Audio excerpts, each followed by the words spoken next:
Hi everyone, my name is Laura Connolly, and today I'm going to be presenting the work we are currently doing in developing a platform for robot-assisted imaging in breast cancer surgery.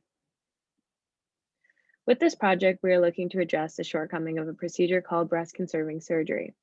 This is when a surgeon removes a tumor from the breast and makes a special effort to preserve the surrounding healthy tissue.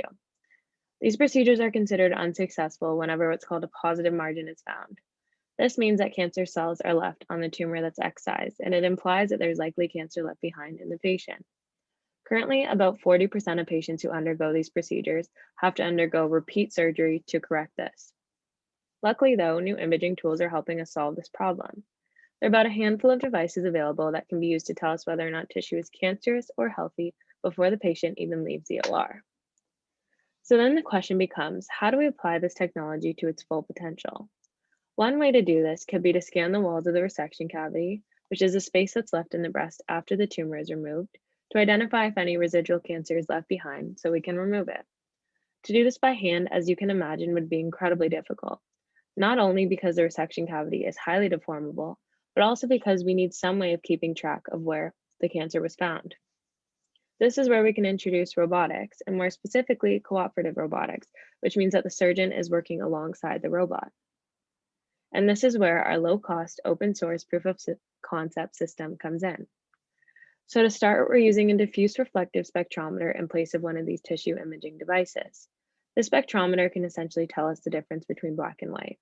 The idea is that we want to keep the system very general, so that if this is ever clinically implemented, any institution can swap in whichever tissue imaging device they have available. Secondly, we're using electromagnetic tracking.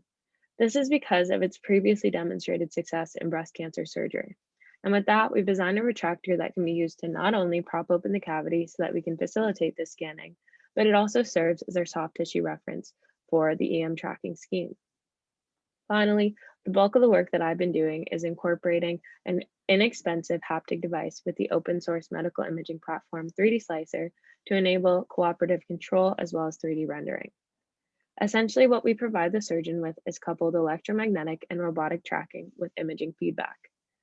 In this video here, you can see the system in action. We've placed a checkerboard in the resection cavity and we're scanning it with the spectrometer. On the left, you can see a red marker is placed whenever the spectrometer is over a white checkerboard. This indicates our fake cancer cells.